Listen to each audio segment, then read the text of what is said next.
L'industriel Gamal El Leissi a peur du coronavirus.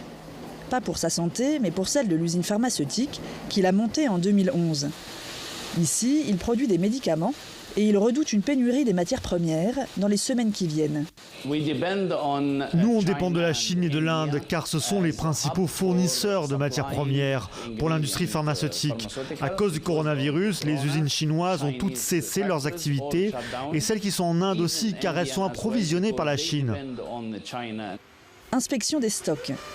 Depuis début janvier, Gamal El Leissi n'a plus reçu aucune livraison de Chine. Il estime que si les importations ne reprennent pas, les stocks de médicaments diminueront dans tout le pays. Là, par exemple, vous avez combien de réserves? Combien de mois? 3 mois? Ça dépend des produits, de 1 à 3 mois. Pour l'industriel, les vraies pénuries pourraient se faire sentir dès le mois de juin. Des carences qui toucheraient 15 à 20% des médicaments, surtout les antibiotiques et les traitements contre le diabète. Mais à plus long terme, l'homme d'affaires en est convaincu, le pays doit trouver des solutions alternatives.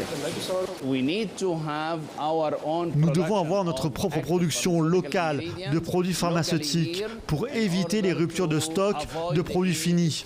Le coronavirus nous a alertés de l'importance de ça. À l'autre bout de la chaîne, comme dans cette pharmacie du Caire, c'est la stupéfaction. Je ne pensais pas à quel point les importations des ingrédients de la Chine ou de l'Inde peuvent être affectées par le coronavirus. C'est quelque chose que nous découvrons. Dans un pays encore officiellement peu touché par le coronavirus, la communication reste très encadrée. Mais les industriels du secteur pharmaceutique espèrent que cette crise leur ouvrira, avec l'aval du gouvernement, la possibilité de produire des médicaments génériques sur le marché égyptien.